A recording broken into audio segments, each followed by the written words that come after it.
good in Him I see. On His strength divine relying, He is all in all to me. All that thrills my soul is Jesus. He is more than life to me. And the fairest of 10,000 in my blessed Lord I see. Last stanza. By the crystal flowing river, with the ransom I will sing, and forever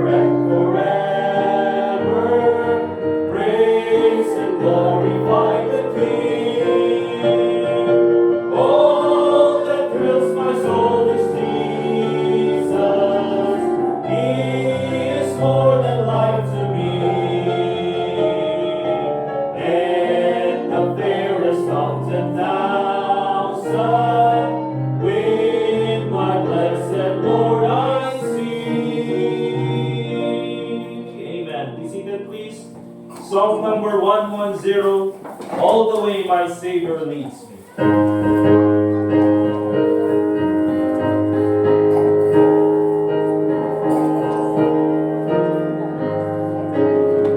All right, all together, first stanza, song number 110. All the way my Savior leads me, what have I to ask beside? Can I doubt His tender mercy, who through life has been my guide? Heavenly peace, divinest comfort, here by faith in Him to dwell. For I know whate'er befall me, Jesus doeth all things well. For I know whate'er before me, Jesus doeth all things well. All the way my Savior leads me, cheers each winding path I tread, gives me grace for every trial, feeds me with the living bread. Though my weary steps may falter, and my soul athirst may be, gushing from the rock before me, lo, a spring of joy I see. Gushing from the rock before me, lo, a spring of joy I see. All the way my Savior leads me, oh, the fullness of His love, perfect rest to me is promised in my Father's house above. When my spirit clothed immortal wings its flight to realms of day, this my soul through endless ages, Jesus led me all the way. This my soul through endless ages, Jesus led me all the way. Amen. Are you happy this morning? Say amen. Amen. Praise God, mga kapatid. Ang susunod po sa ating program is welcoming remarks to mothers. Hindi, Mother's Day, pinakalimutan kong i-edit. Happy Mother's Day ulit dun sa mga mothers. Thank you at maraming, yes, I know, I can see. Okay, but again, welcome sa iba and we're glad nandito kayong lahat. Of course, we're happy kasama natin si Slay, okay, and then si Aidan. So yung mga time mamaya, if you can carry si Aidan, malaking tulong yan kay si Slay. Kasi nga, di ba, 6 days na namin hawak yung baby na yan, kaya kung pwede yung kargahin din, makargahin nyo rin para medyo mas magaan. Pero huwag nyo iuwi dito, hanggang dito lang sa church. Alright, again, let's remind everyone sa ating soul winning schedule po, 9:30 a.m. every Saturday. Kaso kahapon, and probably even next Saturday ay hindi ako makakasama sa soul winning. Okay? Kasi kailangan kong samahan si Sister Angel. But anyway, Saturday, 9:30 a.m., soul winning kids sa Pactal and Navy Base. If you can come, sabihin nyo lang sa akin para masabihan ko yung mga magkakasama. And also, if they are willing to prepare food, sabihin nyo rin lang sa akin para po makapag-prepare ng food para sa mga mag-soul winning. Okay? Also,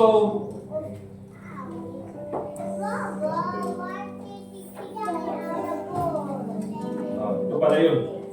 Also, this coming June 16, ano yung June 16 natin? What's that event?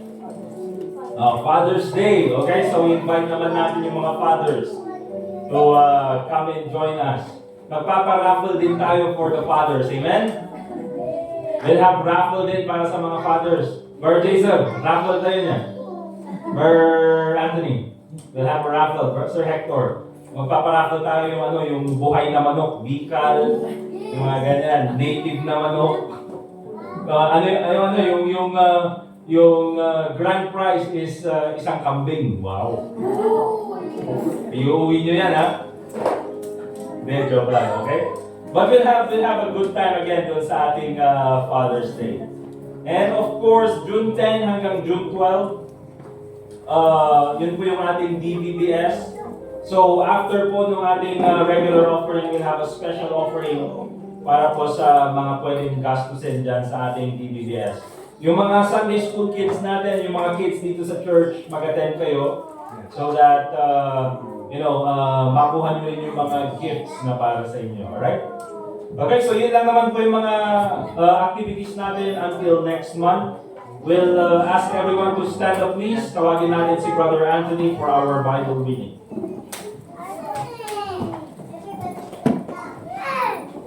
Oh, ngayon na lang. Okay. Yes, let's all stand up please. And, mamaya sana. But let's also recognize si Sister Angeline. Birthday niya ngayon. Okay. Sino ba nag-birthday ngayong week? Meron pa yata eh. So, yan si Ma'am. Ay, si Jen. Oo, si Jen. Kaso wala naman siya. But, Sister Angeline, gusto mong mag-solo ng happy birthday? Hindi, joke lang. Birthday na nga niya, kakanta ko siya. Kantahan na lang natin siya. Let's sing happy birthday all together. Happy birthday to you. Happy birthday to you. Happy birthday, happy birthday. Happy birthday to you. Happy birthday, Sister Anthony. Alright, Graham.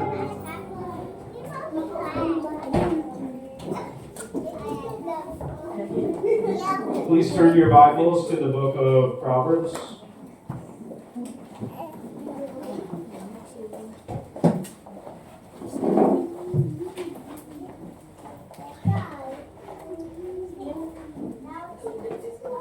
Proverbs chapter 10. Proverbs chapter 10.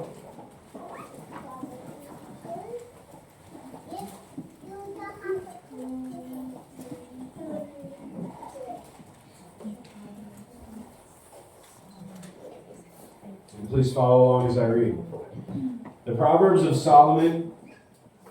A wise son maketh a glad father, but a foolish son is the heaviness of his mother. Treasures of wickedness profit nothing, but righteousness delivereth from death.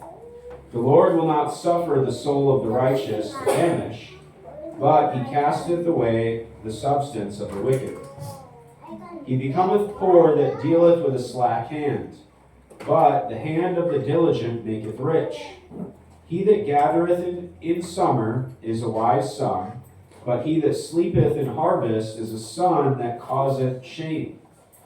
Blessings are upon the head of the just, but violence covereth the mouth of the wicked.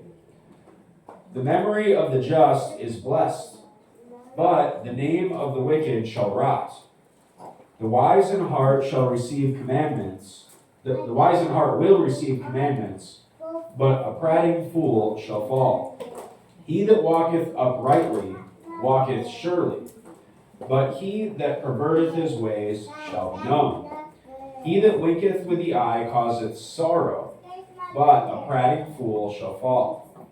The mouth of a righteous man is a well of life, but violence covereth the mouth of the wicked. Hatred stirreth up strifes, but love covereth all sins.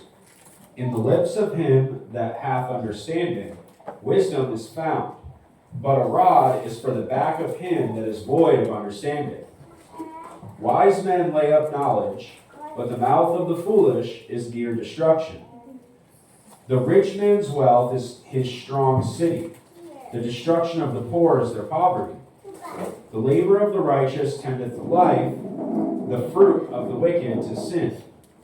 He is in the way of life that keepeth instruction, but he that refuseth reproof erreth. He that hideth hatred with lying lips, and he that uttereth a slander is a fool. In the multitude of words there wanteth not sin. But he that refraineth his lips is wise. The tongue of the just is as choice silver. The heart of the wicked is little worth. The lips of the righteous feed many, but fools die for want of wisdom. The blessing of the Lord, it maketh rich, and he addeth no sorrow with it. It is as sport to a fool to do mischief, but a man of understanding hath wisdom. The fear of the wicked, it shall come upon him, but the desire of the righteous shall be granted. As a whirlwind passeth, so is the wicked no more, but the righteous is an everlasting foundation. As vinegar to the teeth, and as smoke to the eyes, so is the sluggard to them that send him. The fear of the Lord prolongeth days, but the years of the wicked shall be shortened.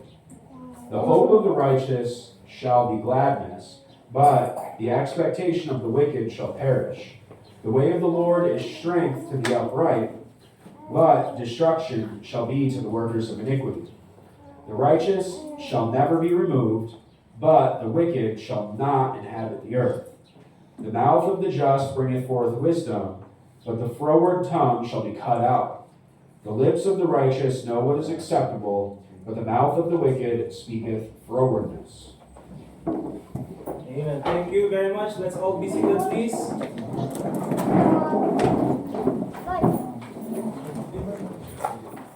Nabigyan ka sa ng ballpen, nandiyan? Meron na pala. Okay. Madali ka mo. Alright, let's Alright, let's sing one more song, mga kapatid. Let's sing song number 53. And pagkatapos niyan, pakinggan po natin yung special number.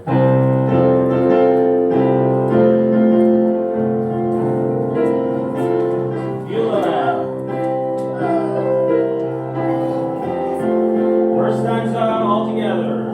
I've reached the land of joy divine, and all its riches freely mine.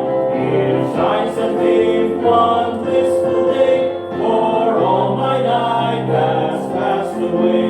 Oh, Beulah, sweet Beulah, as on thy highest down I stand, I look away across the sea, where mansions are prepared for me, and view the shining glory shore, mine and my home forevermore. My Savior comes and walks with me, and sweet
Amen. Tawagin po natin si Brother Kenny for our special number ngayong umaga nito.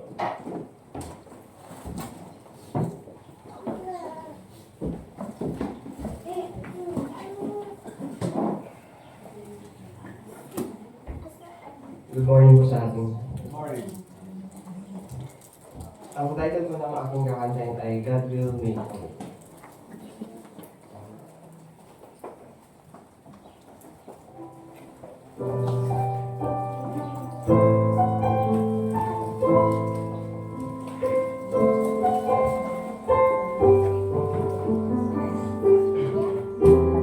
God will make a way where there seems to be no way.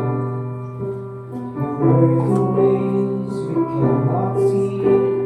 He will make a way for me. He will be my guide. Hold me closely to His side. With love and strength for each new day. He will make a way. He will make a way. My roadways of wilderness will lead me, and rivers and the desert will I see. Heaven and earth will fade, but His word will still remain, and He will do something new today. God will make a way where there seems to be no way. We work in ways we cannot see. He will make a way for me. He will be my guide. Hold me closely to His side. With love and strength for each new day. He will make a way. He will make a way. My roadways of wilderness will lead me, and rivers and the desert will I see. Heaven and earth will fade, but His word will still remain, and He will do something new today. God will make a way where there seems to be no way. Work in ways we cannot see. He will make a way for me. He will be my guide. Hold me closely to His side. With love and strength for each new day. He will make a way. He will make a way. With love and strength for each new day. He will make a way. He will make a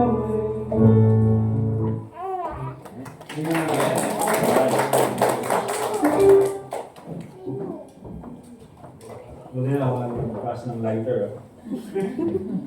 Yeah, thank you, Brother Ken. Let's open our Bibles please at Job chapter 1, verse 1.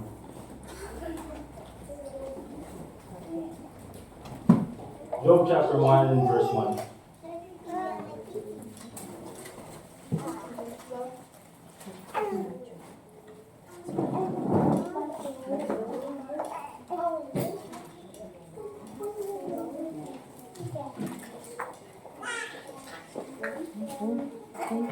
In Job chapter 1, verse 1, let me read ang sabi ng Bible.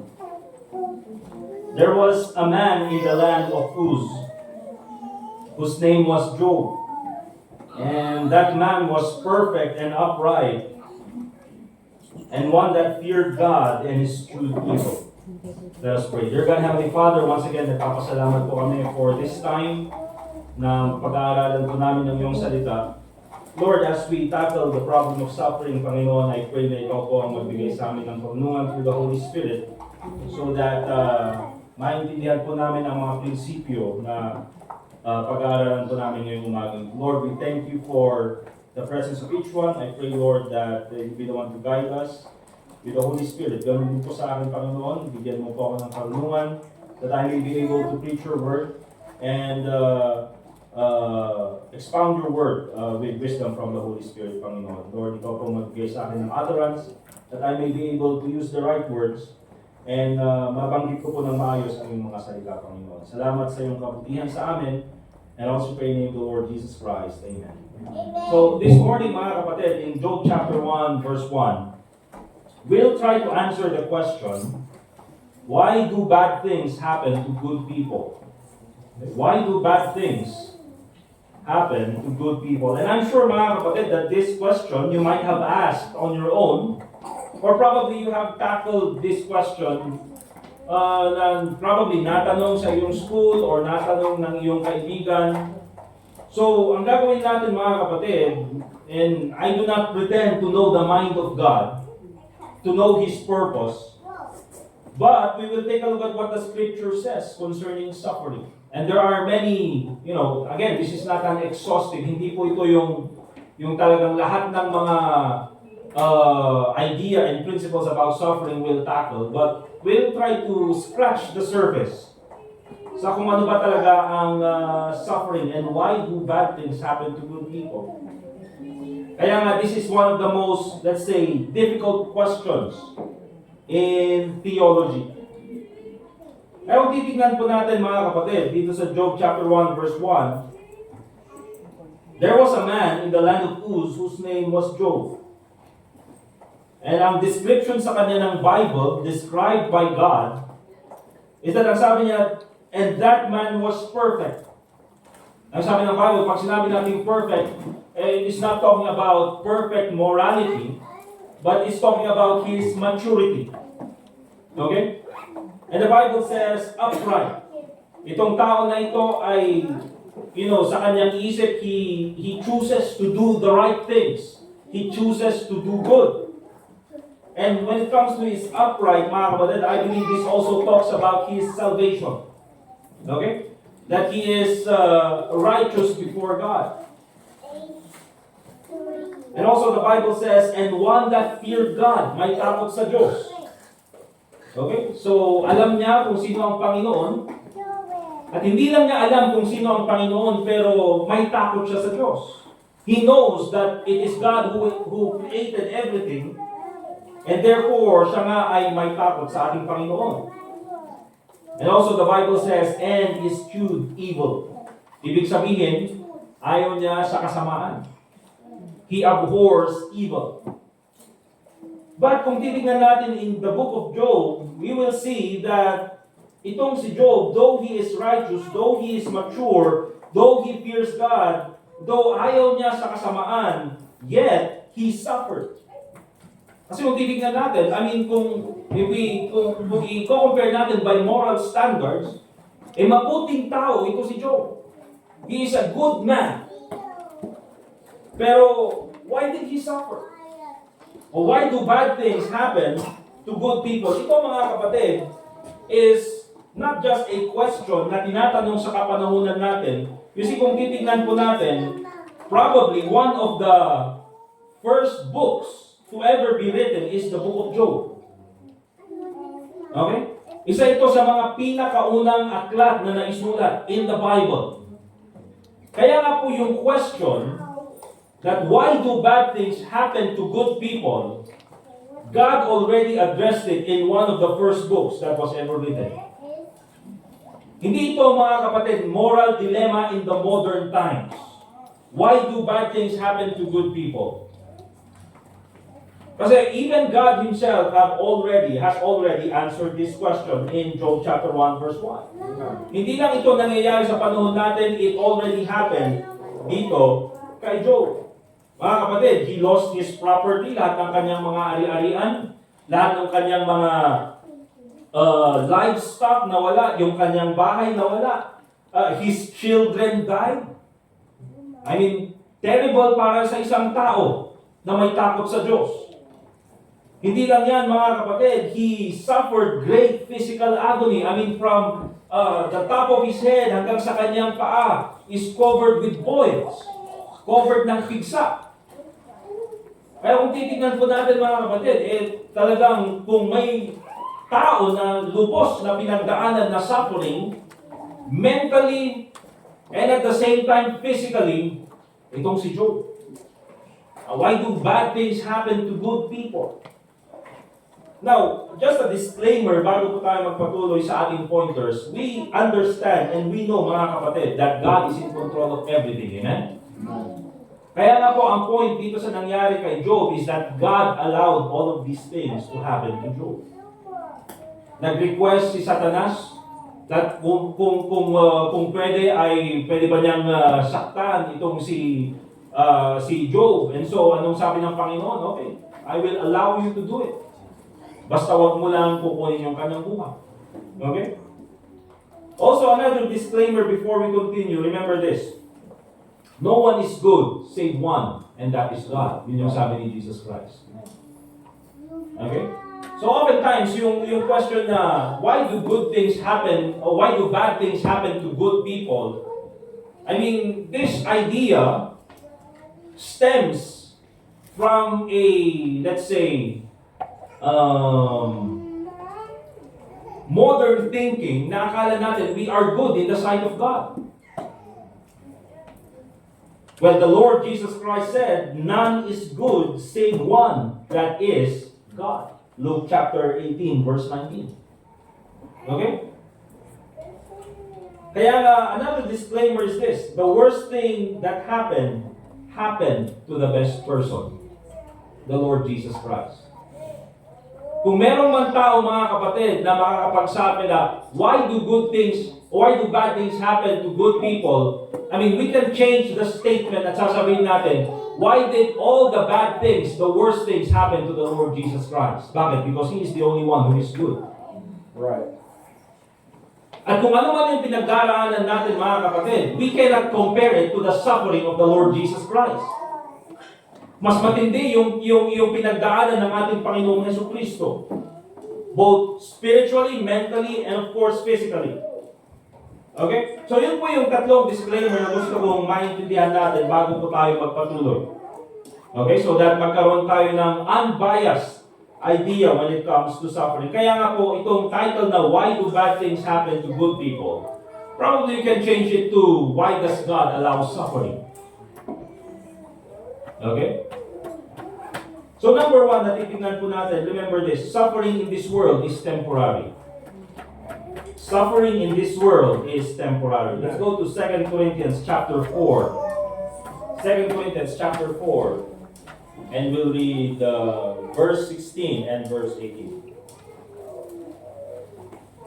2 Corinthians chapter 4 and in verse 16 hanggang verse 18.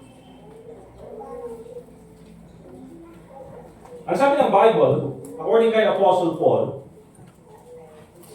for which cause we faint not. But though our outward man perish, yet the inward man is renewed day by day. Now itong si Apostle Paul, yung sinasabi niyang we, he's talking about his fellow apostles and his fellow ministers of the word. Okay? So sabi niya ganyan, for this cause we faint not. Hindi kami, ang kami nga we continue. Okay? And sabi niya sa verse 17, for our light affliction, and notice this, which is but for a moment. So kung ano man yung again mga kapatid, ang sabi dito ni Apostle Paul, our light affliction. Magaan lang itong pinagdaraanan namin.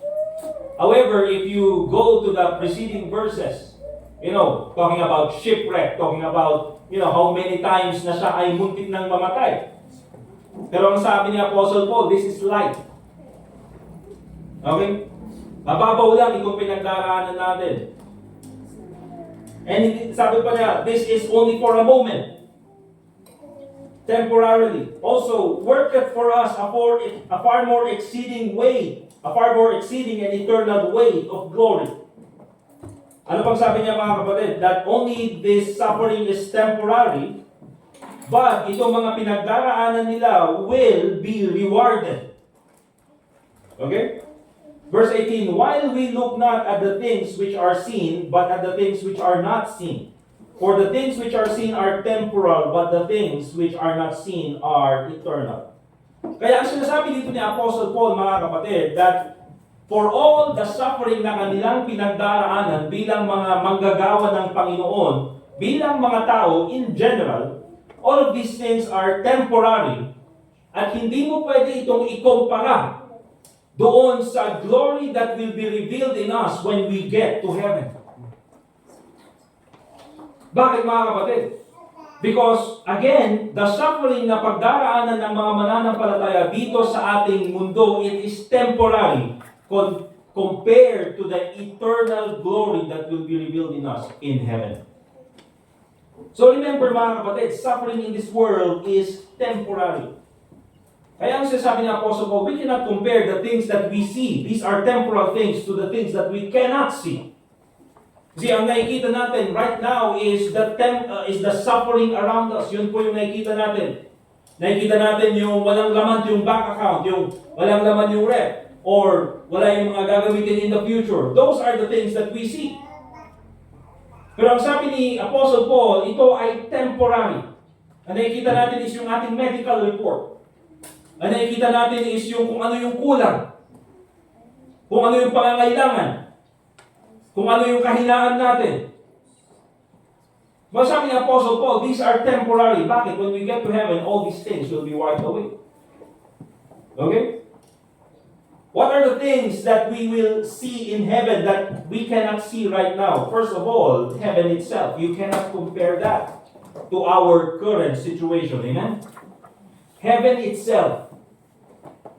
I mean, kung titignan po natin, you cannot compare yung buhay na meron sa atin ngayon pag nandun tayo sa langit. Diba? Secondly, the rewards in heaven. We cannot see it right now, pero ang sabi ng Bible, yung mga ginawa natin para sa Panginoon, the sufferings that we endure for the Lord Jesus Christ, this has a reward in heaven. Another one is the presence of the Lord Jesus Christ.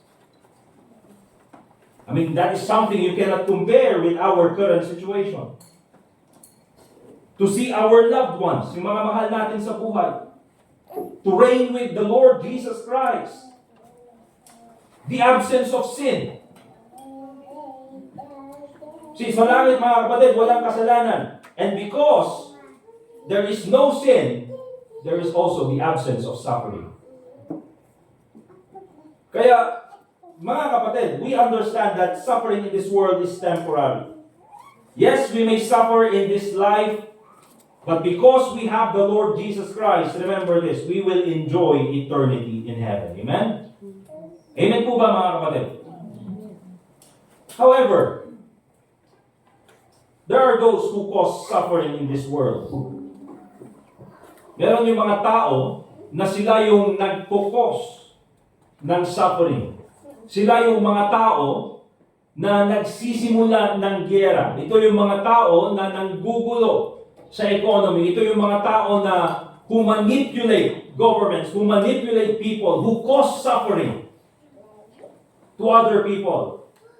Remember, these people, though they are not suffering in this world, but they will suffer in the lake of fire. Tingnan niyo po yung Revelation chapter 20 verse 12.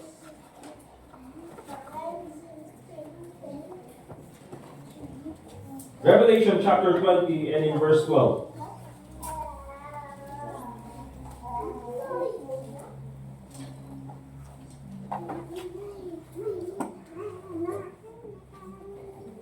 Sabi ng Bible, and I saw the dead, sabi ni John, and I saw the dead, small and great, stand before God. Ito yung great white throne. And the books were open, and another book was opened, which is the book of life. Itong great white throne, mga kapatid, ito po yung judgment ng mga unbelievers, yung mga wala kay Kristo. Kaya nga po yung mga tao dito ay mga galing sa impyerno. Okay? And then they will be thrown into the lake of fire. However, meron pong level yung judgments ng Panginoon in the lake of fire. The Bible says, and the dead were judged out of those things which were written in the books. And the Bible says, according to their works. And in verse 13, the Bible also says, and the sea gave up the dead which were in it, and death and hell delivered up the dead which were in them, and they were judged every man according to their works. Kaya kung titignan po natin mga kapatid, it is true na dito sa balat ng lupa, bakit kaya kung sino pa yung mga mananampalataya, kung sino pa yung mga anak ng Diyos, kung sino pa yung mga pumupunta sa church, nagbibigay sa missions, kung sino pa yung nagsusoul winning, nagbabasa ng Bible, nananalangin sa Panginoon, bakit kaya sila pa yung mga dumaranas ng suffering dito sa mundo? Bakit kaya kung sino pa yung gustong gumawa ng mabuti, why is it that they're the ones suffering?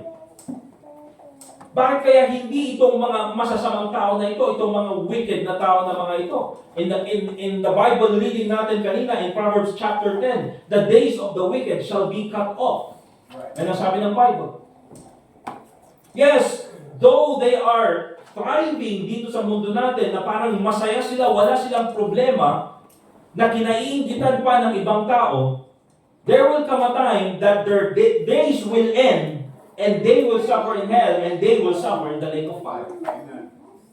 Kaya meron mga kapatid, mga corrupt politicians, false preachers, even murderers, mamamatay tao, serial killers, warmongers, mga kapatid, warmongers, ito yung mga nagsisimula ng gyera.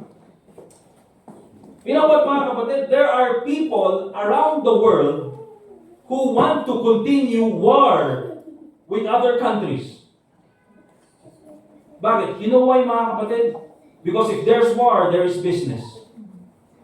And if there's business, you can make money. And you know what mga kapatid? Maraming tao na gustong magpatuloy ang gyera. They don't care about the innocent. Wala silang pakialam doon sa mga batang nakikita nyo doon sa Gaza na naghihingi ng pagkain.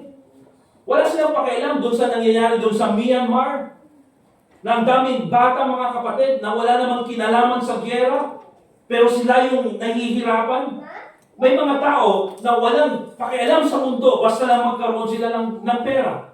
These are warmongering people. Right. And you know what mga kapatid? They are happy in this life. Meron silang pera, di ba? Sila yung sikat, sila yung hindi nangangailangan kung anong gusto nilang bibilhin nila. But remember, the time will come that these people will suffer in the lake of fire.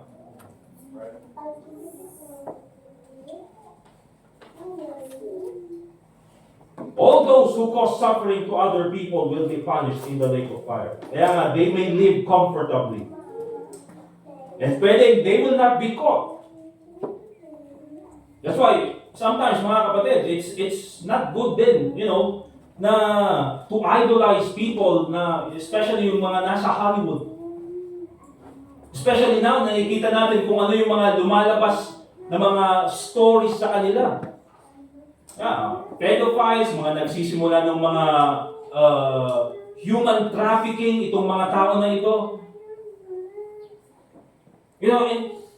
And it seems, mga kapatid, kung titignan mo, yung mga fans, yung mga tao na ito, talagang pinagtatanggol pa. But remember this, though they are not caught in this world, they will suffer in eternity. Right. That's why for us, sasabihin natin mga kapatid, why do bad things happen to good people? But remember this, suffering in this world is temporary. Amen? We have a beautiful place na prepared para sa atin. And probably sabihin natin, 70 years mabuhay ka dito sa mundo na that you will suffer na hindi ka man siguro. And I don't believe this mga kapatid that sa buhay ng Kristiyano, everyday na lang is suffering. I don't believe that mga kapatid.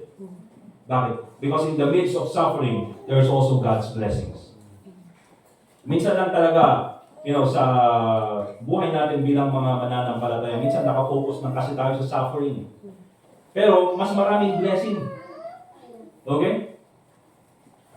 But remember this, kahit na siguro ikaw yung mananampalataya na mabuhay ng 70 years that just all together suffering, it's still better. Bakit? Because when you get to heaven, you will live eternal life with the Lord Jesus Christ.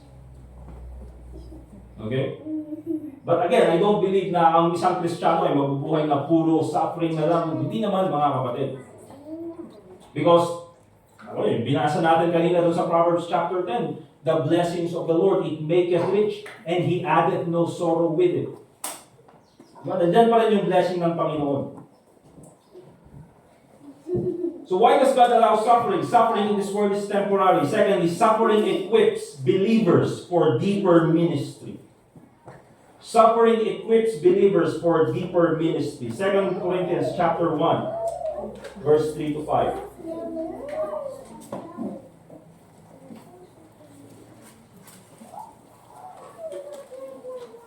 Second Corinthians chapter 1, verse 3 to 5. The Bible says, Blessed be God, even the Father of our Lord Jesus Christ, the Father of mercies and the God of all comfort. Ang sabi ng Bible, who comforts us in all our tribulation. Kaya nga mga kapatid, yes, there is tribulation, there are suffering sa buhay ng mga Kristiyano, but remember this, there's also the comfort from God, who comforts us in all our tribulation. And why is it na tayo ay dumadaan sa problema na mayroong comfort ng Panginoon? The Bible says, that we may be able to comfort them which are in any trouble. Nang sa ganon ay tayo din naman ay maging comfort sa mga mananampalataya or kahit sino, them kasi nasabi ng Bible. Hindi niya sinabing specifically believers. But tayo, we can be of comfort to them na dumaraan din sa mga problema. And that's the reason why God allows suffering siguro sa atin so that later on, pag meron tayong mga kasama or kakilala or kasama sa church or kapamilya na dumaan din sa parehong problema, we can comfort them with how God comforts us. By the comfort wherewith we ourselves are comforted of God. Verse 5, For as the sufferings of Christ abound in us, so our consolation also abounded by Christ. The greater the problem, the bigger God's grace is. Hindi nyo napapansin mga kapatid, in the times na walang-wala ka, dyan dumarating yung provision ng Panginoon. Hindi nyo napapansin, in the times na hindi mo alam kung anong gagawin mo, dyan dumarating yung counsel ng Panginoon, yung guidance ng Panginoon. Hindi nyo napapansin mga kapatid, in the times na ang dilim ng paligid, hindi mo alam kung anong gagawin, dyan dumarating ang ilaw na galing sa Panginoon. For as the sufferings of Christ abound in us, so our consolation also abounded by Christ. Remember this, mga kapatid. Ito po ay tinuro sa akin nung andun ako sa Bible College. Ang sabi ng aking teacher, before God can use you greater, He will have to cut you deeper. Bago ka gamitin ng Panginoon in a greater ministry, He will have to cut you. He will have to hurt you deeper. And one of the reasons why we suffer, mga kapatid, is so that we can relate to those who are suffering.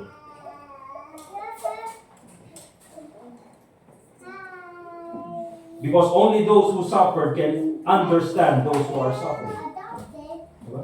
E paano natin maintindihan, mga kapatid, ang mga tao na, nag-iikahos sa buhay, kung tayo mismo hindi natin naintindihan yung ganong klaseng buhay. Let's look at Titus chapter 2, verse 3. And let's take a look at this. As an illustration, I will use mothers, pastors, and even the Lord Jesus Christ. Okay? Titus chapter 2, verse 3 hanggang verse 5. Ang sabi ng Bible, in Titus chapter 2, verse 3 and verse 5, ito makikita po natin, isa sa mga ministry hindi lang women, but the Bible says in verse 3, the aged women likewise, yung mga mas nakakatanda, that they be in behavior as becometh holiness, not false accusers, not given to much wine, teachers of good things. And verse 4, the Bible says, that they may teach the young women to be sober, to love their husbands, to love their children, to be discreet, chaste, keepers at home, good, obedient to their own husbands, that the word of God be not blasphemed. You see mga kapatid, kaya nga itong si Apostle Paul, even God himself, ang ginamit niya na magtuturo to these young women is the aged women. Bakit? Because ang makakaintindi lang ng motherhood ay isang nanay. Ang makakaintindi lang mga kapatid sa suffering ng isang nanay ay yung isang nanay na dumaan din sa ganong klaseng paghihirap. Okay? Because again, tulad ng sabi ko mga kapatid, kaya nga hindi tayo naniniwala mga kapatid, especially dito sa church natin, na yung ginagamit yung term na, oh, we are pregnant. No, mga kapatid, we don't use that. Ang sasabihin natin, oh, my wife is pregnant. She is pregnant. Bakit mga kapatid? Hindi naman si Brother Dustin yung nanganak. Hindi naman si Brother Anthony yung nanganak. Hindi naman ako yung nanganak. Di ba? Ang nanganak naman is yung wife. And kahit na sabihin natin, oh, nakita ko yung paghihirap niya, pero hindi ko nasubukan yung paghihirap niya. And kahit na sabihin natin na, oh, alam kong mahirap yan. O kahit na nasubukan ko yung, alam mo yun, yung, ano daw, yung plano ko pang bilhin to mga kapatid doon pa. I've been telling this to the church. Pero hindi ako makahanap talaga ng, alam niyo yung, yung pregnancy simulator? Para gamitin sana sa Father's Day. Noon ko pa rin gustong bilhin eh. Pero wala akong makita yung maganda na pregnancy simulator. Na meron yung level 1. Level 1. Kapag ito daw yung nag-cramps lang. Kasi nung ginamit dun sa YouTube, nakikita ko yung mga tatay, ano to? Anong level to? Level 1. Ganun lang, namimilipit na sa sakit. Mas lalo lang kasi 9 levels yata yun eh. Okay? Pero kahit nasabihin mo, oh, nasubukan ko na yung pregnancy simulator. Pero here's the thing, nasubukan mo lang ng 1 minute. Try going through that for 9 months. Okay? So, the point there, mga kapatid, is the reason why itong ministry na ito binigay ni Apostle Paul dun sa aged women is because walang ibang makakaintindi sa isang nanay kundi yung kapwa ng nanay. Okay? Also in 1 Timothy chapter 3 verse 6. Isa po sa qualification ng isang pastor. 1 Timothy chapter 3 verse 6. The Bible says, not a novice, lest being lifted up with pride, he fall into the condemnation of the devil. Kasabi ng Bible, not a novice. Hindi pwedeng magpastor ang isang baguhan o isang beginner. Okay? Not a novice, ang sabi ng Bible. Bakit? Oftentimes, if it's a novice, lest being lifted up with pride, he fall into the condemnation of the devil. And paano pag sinabi natin novice? Paano natin malalaman ang isang novice, mga kapatid? Kasi pag sinabi natin novice, hindi siya baguhan sa pananampalataya. But the idea here is that this person dumaan na rin sa hirap ng buhay. That's why hindi siya magmamayabang. He will not lift up himself. Bakit? Ang isang tao na hindi dumaan sa hirap, there is this tendency na magmayabang. Pero ang isang tao, mga kapatid, na naintindihan niya yung hirap ng buhay, nakita niya yung biyaya ng Panginoon sa kanyang buhay, although siya ay dumaan sa hirap, then that person will learn how to be humble. Kaya mga kapatid, hindi po basta-basta when it comes to the deeper kinds of ministry. Before ka gamitin ng Panginoon, He needs to cut you deeper. Even when it comes to the Lord Jesus Christ, Hebrews chapter 4, verse 14. Hebrews chapter 4, verse 14. Now, itong suffering ni Jesus Christ, this is not so, itong suffering ni Jesus Christ, si Jesus Christ hindi po dumaan sa suffering so that maintindihan niya tayo, hindi po mga kapatid. Jesus Christ had to go through sufferings so that we, as people, will be able to relate to the Lord Jesus Christ. Okay? Bakit? In Hebrews chapter 4, verse 14, ang sabi ng Bible, seeing then that we have a great high priest that is passed into the heavens, Jesus, the Son of God, let us hold fast our profession. The Bible says in verse 14, for we have not an high priest which cannot be touched with the feeling of our infirmities. Ang ating Panginoong Jesucristo ay hindi po siya disconnected sa atin. Na hindi niya alam yung ating mga pakiramdam. Bakit? Alam ng Panginoon. Alam ni Jesus Christ. Kaya nga siya nagkatawang tao, mga kapatid. Kaya sabi niya, but was in all points tempted like as we are, yet without sin. Verse 16, let us therefore come boldly unto the throne of grace, that we may obtain mercy and find grace to help in time of need. Si mga kapatid, kaya sinabi ko that yung suffering ni Jesus Christ is so that, ano sabi ko na? Yung suffering ni Jesus Christ, hindi siya nag-suffer para makarelate siya sa atin. Si Jesus Christ, He suffered so that we can relate to us. Bakit? Minsan mga kapatid, tayo bilang tao, lalapitan lang natin yung tao na alam natin na dumaan sa hirap na katulad natin. Katulad ng isang nanay, lalapit siya sa isang nanay. Ay, isang tatay, lalapit siya sa isang tatay. Okay? For example, ako bilang tatay, anong sasabihin ko? Magsisik ako ng advice. Kailangan ko ng advice sa parenting. Kenu, ano kayang may advice mo sa akin? Hindi ako lalapit kay Kenu, mga kapatid. Bakit? Anong sasabihin niya sa akin? Mag-McDo na lang tayo, sir. Mag-McDo na lang tayo. Okay? Of course, hindi niya alam yung i-advise niya sa akin. Because he had not gone through the things that I've gone through. And so the Lord Jesus Christ, dumaan siya sa lahat ng klase ng hirap, kaya tayo pwedeng lumapit sa ating Panginoong Jesucristo. Now, the point being here, mga kapatid, itong tatlo na kinote ko, na scriptures, is that, like the pastor, suffering prepares us for the ministry. Like the mothers, suffering gives us wisdom in the ministry. Kaya alam natin kung ano yung advice natin. Like the Lord Jesus Christ, suffering helps us understand the ministry. Bakit, mga kapatid? Remember this quote when it comes to the ministry. Ito, napapakinggan nyo sa iba.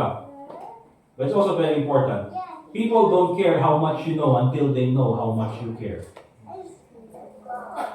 People don't care how much you know until they know how much you care. It doesn't matter kung alam mo lahat ng doctrine sa Bible, kung ikaw na ang pinaka, dalubhasa sa lahat ng mga doctrine sa salita ng Diyos, even if you know those things, but if you don't care for the people, they don't care. Bakit, mga kapatid? Ang naalala ng tao ay hindi yung talino mo. Ang naalala ng tao ay hindi kung gaano ka kagaling. Ang naalala ng tao, mga kapatid, is what you have done for them. And when it comes to the ministry, mga kapatid, it's not only about knowledge. When it comes to the ministry, it's about serving people. It's about helping people. It's about sacrificing para sa ibang tao. It's about prioritizing others. People don't care how much you know until they know how much you care. And though that quote, mga kapatid, ay napapakinggan natin, but there's a verse behind that. 1 Corinthians chapter 13. 1 Kahit na alam mo lahat ng mga doctrines sa Bible, even though you can speak in the tongues of men and of angels and have not charity in my heart, I am nothing, sabi ni Apostle Paul.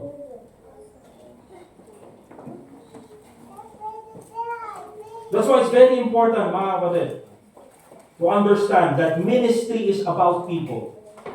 Ministry is about serving. Ministry is about helping. Ministry is about sacrificing. And you can only learn those things when you go through suffering. So number 2, suffering equips believers for deeper ministry. Number 3, suffering reveals our perspective of God.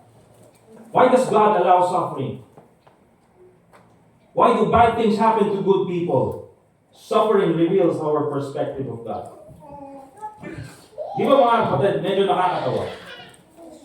The people who don't believe in God blame God for the sufferings around the world. Bakit kaya yung mga tao hindi naman naniniwala sa Diyos? Sasabihin nila, hindi naman totoo ang Diyos. Pero, bine-blame nila ang Panginoon, sinisisi nila ang Panginoon, na sinasabi nila hindi naman totoo sa lahat ng mga nangyayari dito sa buong mundo. See mga kapatid, this just reveals their perspective of God. Bakit? Because you cannot hate something that does not exist. I hate unicorns. How can you hate unicorns? Hindi naman totoo yung unicorns. Ano bang kasalanan sa'yo ng unicorn? Diba? Unicorn, not unicorns. Kasi may usapan namin sa Sophia. Okay? But that's the thing, mga kapatid. I'll give you an illustration. Nung high school kami, si Miriam Santiago, the best president we never had. Amen?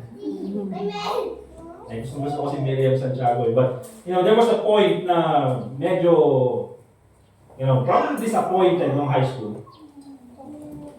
Sabi niya, that, I believe yung interview kay Corina Sanchez. Yung interview, tinanong, na-mention ni Miriam Santiago about the sufferings around the world. And sabi niya kanya, well, if God is good, well, if God is so powerful, and He is all good, why don't He just stop all the suffering around the world? Bakit hindi lang niya pigilan lahat ng mga suffering dito sa buong mundo? You know what, mga kapatid? Well, si Corina Sanchez, hindi naman niya alam kung anong sasagot niya. But I'm sure that si Miriam Santiago, he came up with that conclusion because itong si Miriam Santiago, he did not grow up as an atheist, or she did not grow up as an atheist. I believe she became an atheist when her son committed suicide. And probably yun yung talagang it caused so much pain sa kanya that she resented God. Kaya niya nabanggit yung mga statement na yun. But that question, mga kapatid, that stayed with me for a very long time until nung nandun ako sa Bible college. Probably that's the time when I was able to answer that question. That if God is all good, and God is all powerful, bakit pinapabayaan niya na mangyari lahat ng suffering dito sa ibabaw ng mundo? Well, the answer there, mga kapatid, is because God gave us free will. Right. And though God is in control, mga kapatid, God gave us free will. And you know why, mga kapatid, why God gave us free will? Because we are made in the image of God. God has free will. Kaya nung ginawa niya tayo, He made a person that can make their own decision. And you know why He did that, mga kapatid? Because of the greatest commandment. Love God with all your heart, and with all your soul, and with all your mind. Right. You cannot love God without free will. Right. Bakit, mga kapatid? Kasi kung tinanggal ng Panginoon yung free will natin, yes, there will be no suffering, Matatanggal lahat ng mga yan, but we are unable to love God. Magiging robot lang tayo mga kapatid. And how can you say na mahal mo ang isang tao if you are forced to love that person? That's not love. Because love is a choice. Love is voluntary.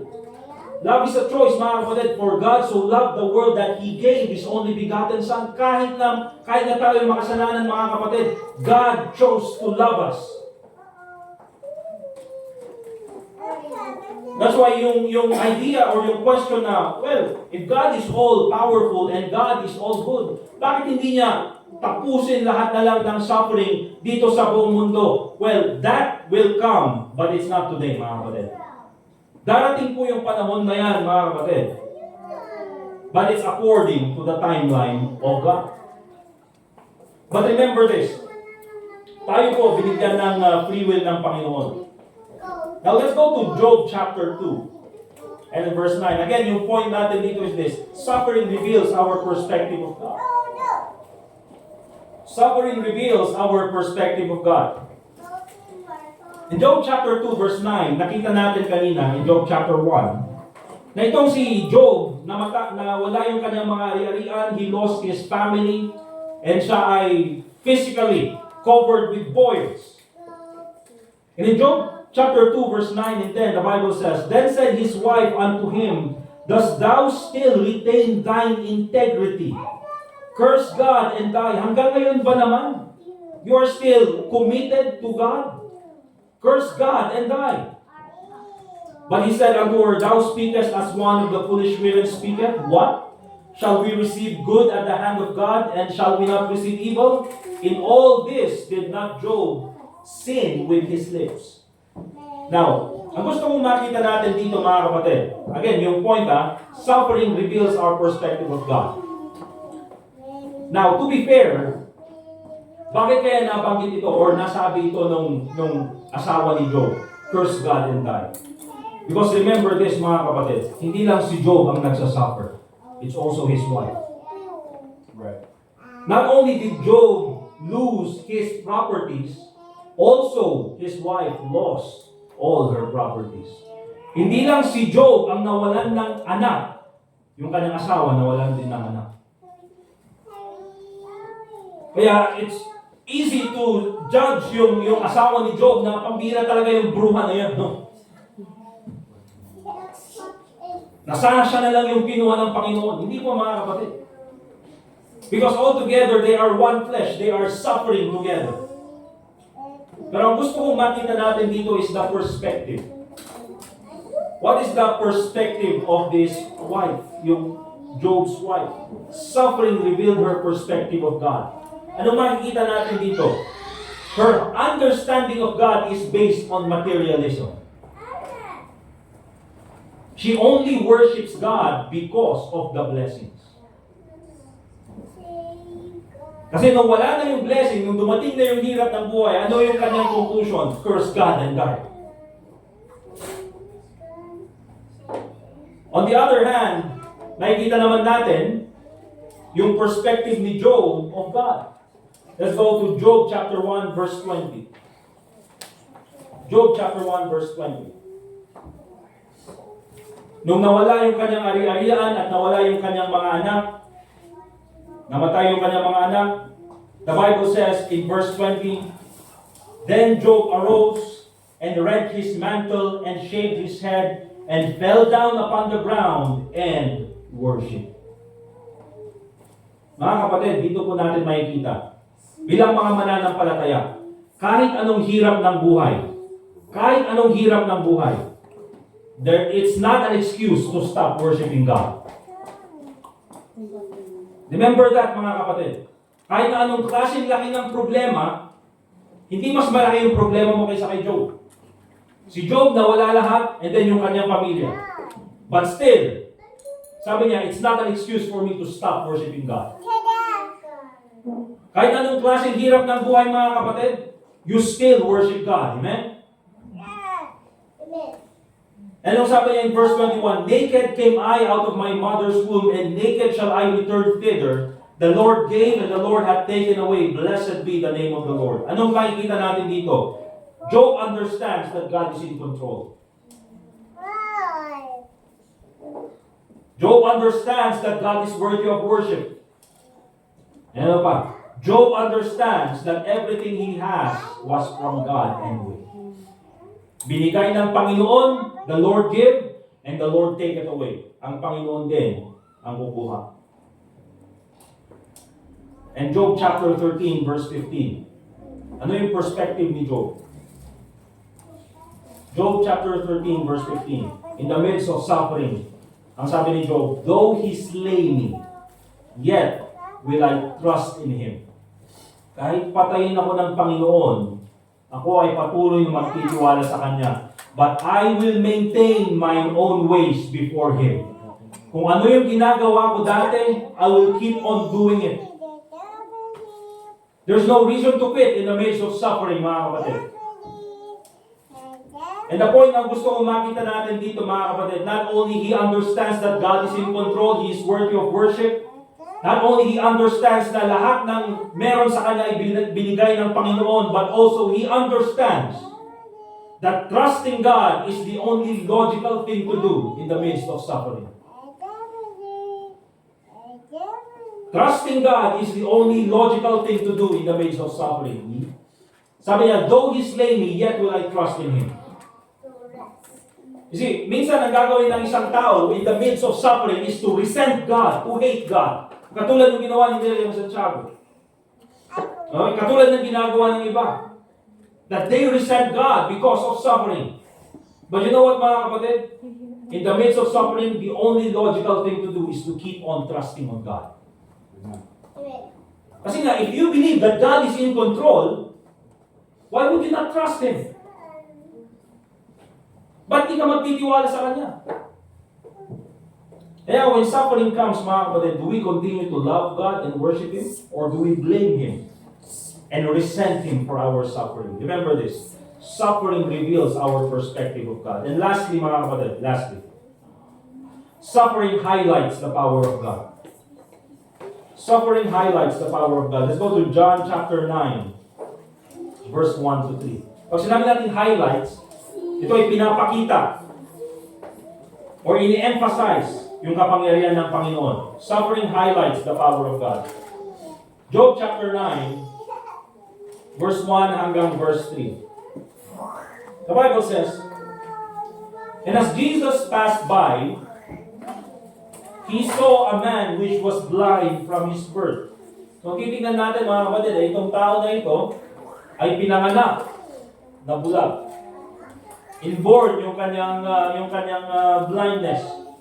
And His disciples asked Him, saying, Master, who did sin, this man or his parents, that he was born blind? Now, kung titignan po natin, mga kapatid, itong mga disciples probably were in the right, let's say, they were probably in the right track of questions na tinanong kay Jesus Christ. Because remember, mga kapatid, all the sufferings that we have in this world is because of sin. Okay? Every time na mayroong suffering, mga kapatid, it's because of sin. Kasi kung titignan po natin, mga kapatid, nung nahulog po ang tao sa kasalanan, in Genesis chapter 3, ay dyan po nagsimula yung suffering. And that's why we live in a broken and suffering world. However, mga kapatid, itong si Jesus Christ, ang sabi niya ganyan, neither had this man sinned nor his parents.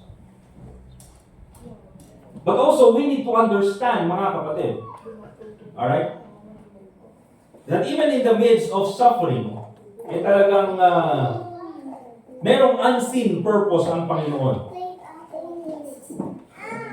So sabi ni Jesus Christ, itong blind man na ito, though he was born a blind man, pero hindi siya nakagawa ng kasalanan, hindi rin yung kanyang mga magulang. And oftentimes, ganun tayo bilang mga tao eh. Pag may nakita tayong nagsasuffer, sasabihin, ano kayong kasalanan dito? Sino kayong nakagawa ng kasalanan? Diba? Oftentimes, ganun yung line, yung thought ng questioning natin. However, sabi ni Jesus Christ,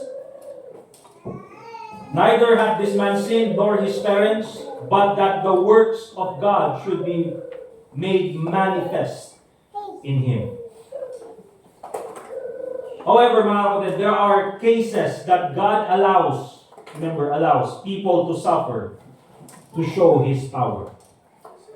Ito pong blind man na ito, mga kapatid, ginamit ng Panginoon yung kanyang suffering to show the power of the Lord Jesus Christ. You see, ang nangyari dito, mga kapatid, because itong blind man was born blind, at nakita ng Panginoong Jesucristo itong blind man na ito, God healed this blind man, and then nung gumaling itong blind man na ito, naging balita doon sa kanilang lugar, and because of that, people knew more about the Lord Jesus Christ. Right. And so, because of the suffering of this blind man, the power of God was highlighted doon sa kanilang lugar. Mas maraming nakakilala kay Kristo as the Messiah. Now, I'd like to use this as an illustration. Ito po, I've used this many times dito sa ating church. If you remember, I've used yung illustration doon sa ating main church dati. Meron pong preacher na ang pangalan is si Preacher Catalino Sian. Si Preacher Lino, wala na po dito sa ating wala na po dito sa mundo. Kung nakita nyo si Preacher Lino, ay hindi po yung Preacher Lino na sinasabi ko. Si Preacher Lino, mga kapatid, he was born, hindi naman siya, normal siya nung pinanganak according to yung mga kasabay niya. But then at a very young age, siya ay nagka-polio. So by a very young age, he was already, let's just say, talagang parte na ng kanyang buhay yung nakasakay sa wheelchair. Okay? Ganun po si Preacher Lino. But he became a preacher doon po sa ating main church. And you know what, mga kapatid? Sa buhay po ng preacher na yan, although hindi siya makapaglakad, but when he preaches, everybody listens. Pero pag siya ay nangaral, mga kapatid, halos lahat nakikinig. They have their undivided attention sa kanya. Bakit? Because kung itong tao na ito, na may polio, at nakasakay lang sa wheelchair, at kung siya ay gagamitin ng Panginoon, who am I to complain sa kung anong estado ng buhay ko? Kung itong preacher na ito ay tapat at pumupunta sa church every Sunday, sino ako para hindi pumunta sa church? At kaya ko naman na pumunta sa church na mag-isa.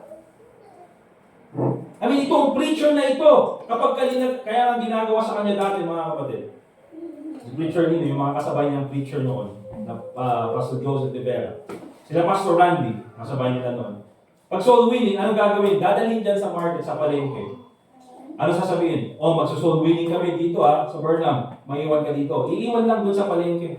Lalagyan ng kalso. Yan yung Tagalog na kalso. Ano ba? Yung Tagalog na kalso? Lalagyan ng kalso yung gulong, yung gilid, yung gulong ng wheelchair. Ano sasabihin? Maiwan ka dito ka mag-preach. Anong gagawin ni Brother Lino? Mag-preach. Bakit? Hindi siya makatakas So andun lang, talagang nag-preach lang. And then babalikan na lang nila pagkatapos ng soul winning. You know what? Maraming nakikinig. Bakit? Kasi kung itong pilay na to, mga kapatid, still is able to preach the gospel of the Lord Jesus Christ. Sino ako para hindi makinig? Kaya sa buhay ni Preacher Lino na yan, mga kapatid, although it was short, but he became a blessing to many. And how did he become a blessing to many? The power of God was revealed in his life. Right.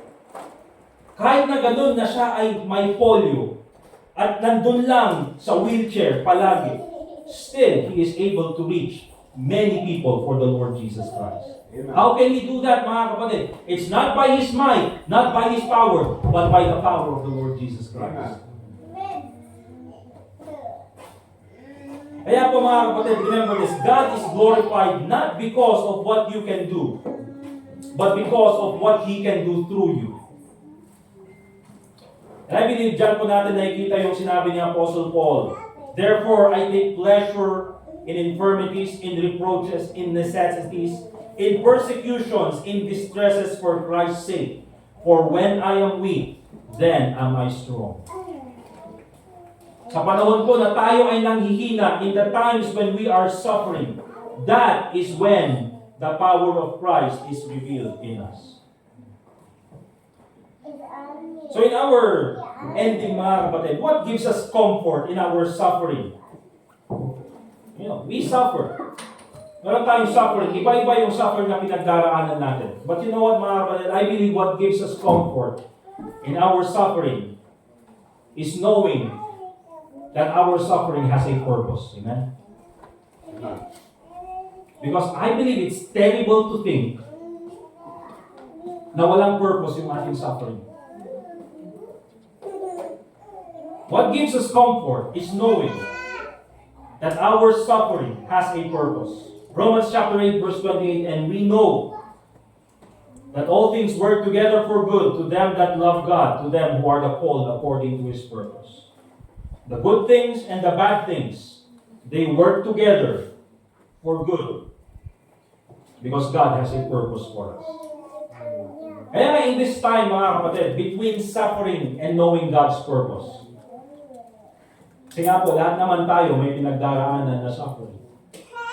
So we are between suffering and knowing God's purpose. Remember this. Just an application bago po tayo magtapos. Choose to forgive. Okay? Yes, you are suffering, and because you know the purpose of God, choose to forgive. There's no point na manakit ka pa ng ibang tao. Bakit? Tulad ng sabi ko, suffering in this world is temporary. And there are people who cause others to suffer. Those people will suffer the lake of fire. Choose to forgive. Secondly, choose to do good works. Not be weary in well-doing, for in due season we shall reap if we faint not. Choose to be better, not bitter. Okay? Instead na maging resentful ka sa Panginoon or resentful to other people, choose to be a better person. Choose to be a blessing. And of course, number 4, choose to be happy. Very important. Remember this, nagsasuffer ka na nga, you still choose to be angry. Yes, you're suffering, but you can still choose to be happy. Bakit? Tulad ng binasa natin kanina in 2 Corinthians chapter 4, as, yung problem ay mas lumalaki sa buhay natin, still we can see the blessings of God in our life. Right? In 2 Corinthians chapter 1 verse 5, for as the sufferings of Christ abound in us, so our consolation also aboundeth by Christ. Choose to be happy. Count your blessings. Bakit? In the midst of suffering, nandiyan naman pa rin naman yung blessings ng Panginoon. In the midst of suffering, you still have your family. Amen. In the midst of suffering, you still have the church. Amen. In the midst of suffering, you still have your friends. Amen. In the midst of suffering, ay nandiyan pa rin, mga kapatid, yung salita ng Diyos. In the midst of suffering, you have people who are still there to encourage you. In the midst of suffering, nandiyan pa rin yung McDo. Pwede ka pa yung mag-McDo, at least well, huwag na lang kapag yung problema mo ay fast food. Lalo na yung sakit mo, huwag na. But that's the thing, mga kapatid. Even in the midst of suffering, you can choose to be happy. Amen? Let us pray. Dear God, Heavenly Father, once again, we thank you for this time na kami po ay nakapakinig ng iyong salita. Once again, Lord, we thank you for your purpose in our life. Hindi man po namin maintindihan lahat ng purpose mo, Panginoon. But we know na nagbibigay ito ng comfort sa amin that even in our suffering, you have a purpose for us. And it's terrible to think, Panginoon, that wala pong purpose ang aming suffering. But we thank you for the scriptures that gives us comfort. We thank you for our family, our loved ones, our brethren, na nagiging blessing sa amin. I pray, Lord, na ikaw po muli ang magpatuloy na maging sandigan ng bawat isa sa amin, that we continue to trust in you, even in the midst of suffering. So, once again, Panginoon, I thank you for your love towards us. I thank you for your protection towards us. I thank you even for the suffering that we go through.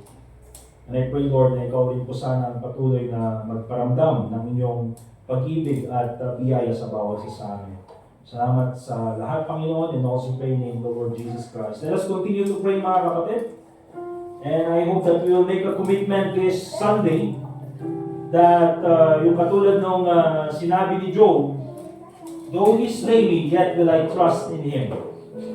Kahit anong gawin ng Panginoon, I will continue to trust in Him.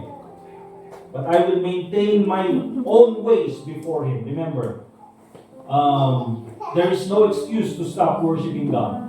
Kung ano po yung ginagawa natin before we suffer, let us continue to do those things even while suffering. So yes, let us make that decision, mga kapatid.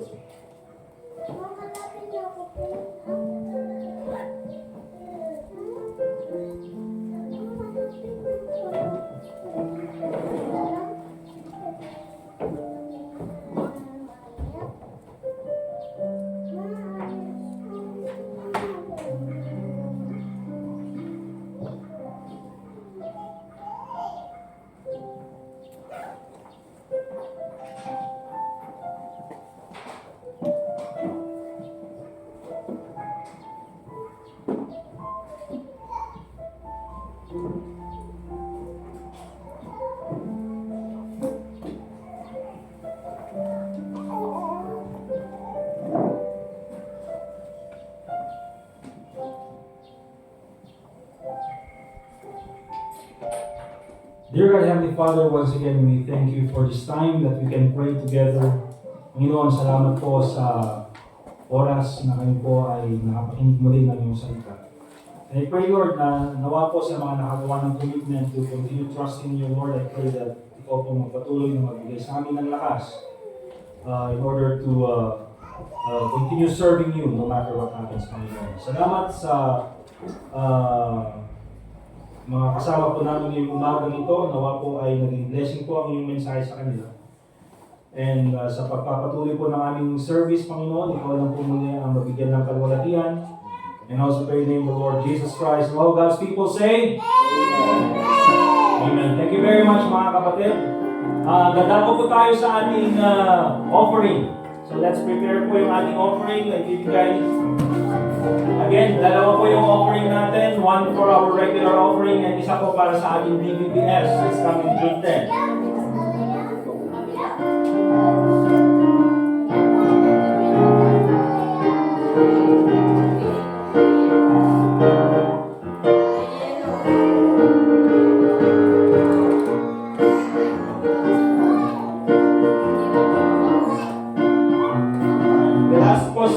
Brother Jaser for our offertory prayer. Let's all stand up, please. Natin ngayon ba? Ni Silos, at ni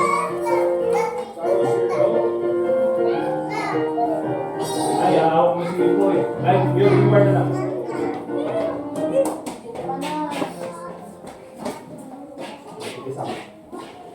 Okay, Brother Jaser. Nagilaan Diyos sa lahat ng Panginoon sa atin sa Panginoon na tawag sa pagpalain mo membro ay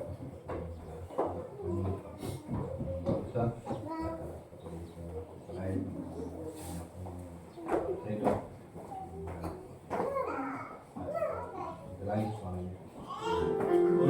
Thank you. Let's give our offerings, mga kapatid.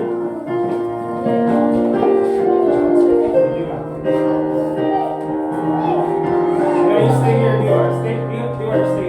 This side. Almost got it.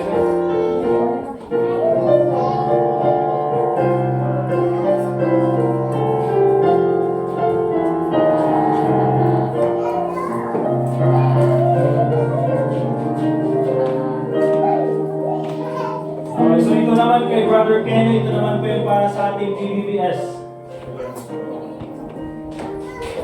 Para sa materials or even yung mga pagkain ng mga bata, mga gifts.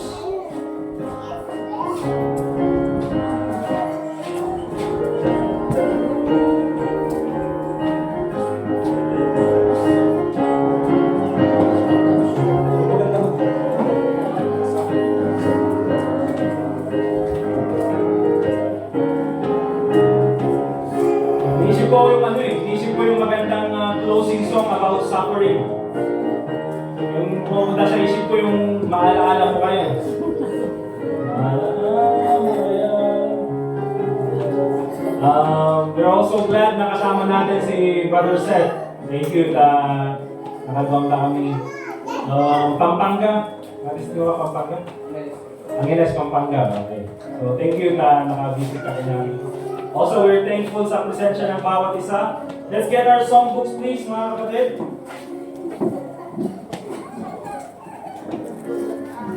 And let's sing